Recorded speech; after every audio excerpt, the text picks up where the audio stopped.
All right, today we're jumping right into one of the craziest stories from the First Crusade, the Siege of Antioch.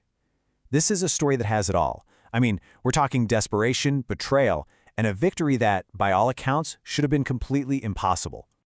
So this was the exact question a massive Crusader army was asking themselves when they finally got to the city of Antioch back in 1097. I mean, think about it. They've been marching for months, and now they're staring at this monster of a city. It honestly looked like a mission ender right then and there. And let me tell you, Antioch wasn't just any city. We're talking about one of the most powerful fortresses on the entire planet at the time. Trying to take it by force? Yeah, that was basically a suicide mission. The sheer scale of its defenses was just mind-boggling. You've got these massive stone walls stretching for miles, literally built across mountains. And on those walls, hundreds of towers. Oh, and inside, the city was fully stocked with food and water. The Crusaders looked at this and pretty quickly realized their army wasn't even big enough to form a complete circle around the whole place. That's how big it was. But here's the thing, they couldn't just turn around and go home. Antioch was way too important. It sat right on the main road that led to their ultimate goal, Jerusalem. So if they wanted to succeed, they had to take this city. There was just no way around it. So what do? Well, you settle in for a siege. Now, a siege is basically just a waiting game. The idea is you surround a fortified place, you cut off all its supplies, and then you just wait for them to surrender. But there was a huge problem. The people inside Antioch had tons of food. The Crusaders, they were the ones who were about to start starving. And as the weeks turned into months, the situation got flipped on its head. The attackers outside the walls, they started suffering way more than the defenders who were safe inside. They arrived in October, but that soon gave way to a really brutal winter. We're talking heavy rains, freezing cold. Their camps basically turned into these miserable, muddy swamps. What started as a waiting game was quickly turning into a desperate fight for their own survival. And soon, everything just fell apart. Their supplies were gone. They were so hungry they started eating their own horses. Disease was everywhere, and morale, it completely collapsed. It got so bad that some of the Crusader leaders were seriously talking about just packing it all in and going home. They did try to do something. They started building siege engines. You know, those giant catapults for hurling rocks, or massive wooden towers on wheels to get soldiers up and over the walls. The only problem was there were hardly any trees in the area, so getting enough wood to build these things was super slow and difficult. After all that effort, the city seemed just as strong as ever. So, with the whole army right on the edge of complete collapse, one of the leaders decides that brute force isn't working. It was time for a totally different tactic, a secret plan that was all about one thing: betrayal. This is where a guy named Bohemond of Toronto enters the story. Now, Bohemond was a really smart, really ambitious commander. He looked at those walls and knew they weren't getting through. So he started looking for a different kind of weakness, not in the stone, but in the people. What did he do? Well, Bohemond managed to make a secret deal with a man on the inside, a commander named Firuz, who, let's just say, was not a huge fan of his bosses. The plan they cooked up was incredibly risky. On one specific night, Firuz would lower a ladder from his post on the wall. A small group of knights would have to climb up, get inside without being seen, and somehow make it to the main gates to open them for the entire army. And believe it or not, the plan worked. It worked perfectly. But just as the Crusaders started to celebrate, they realized the story wasn't over. They had just walked straight into an even bigger trap.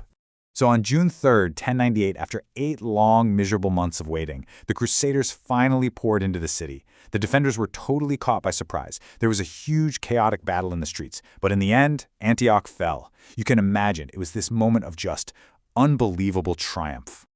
But that feeling didn't last long. I mean, just days after they took the city, a massive new army shows up to help Antioch. This one was led by a powerful ruler named Kerbaga. And just like that, the tables were completely turned. The Crusaders, who had been the besiegers, were now the ones being besieged. They were trapped inside the very city they just fought so hard to capture, and they had almost no food left. Okay, so they are at their absolute lowest point.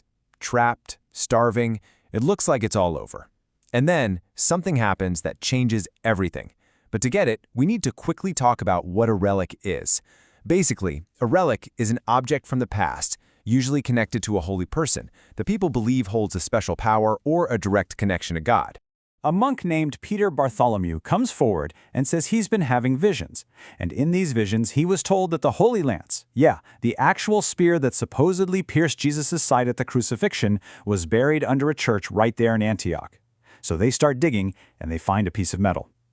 Now, for these desperate, starving soldiers, this was it.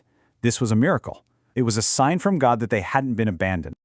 And this discovery lit a fire under them.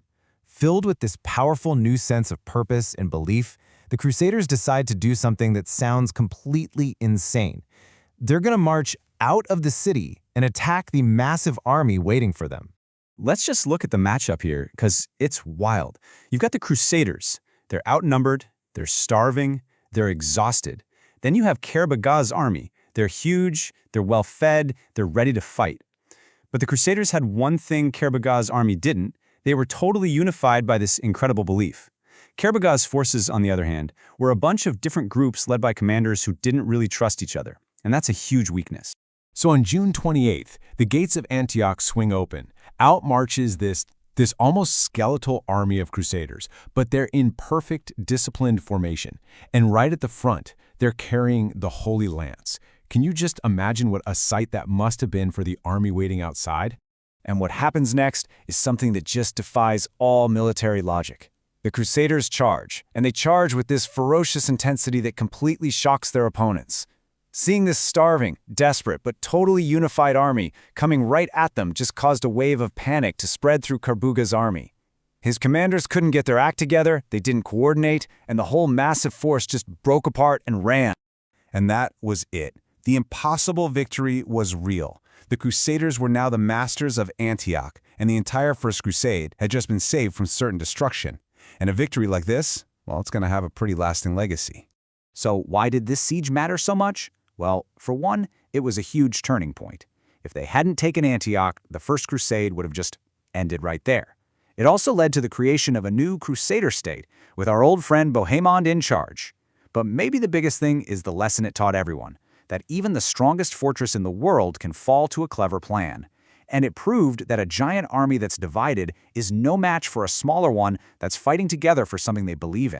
And all of this really leaves us with one big question to think about, right?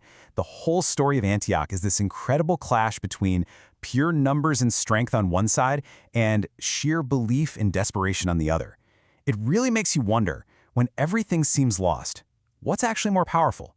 A massive army or an unbreakable belief?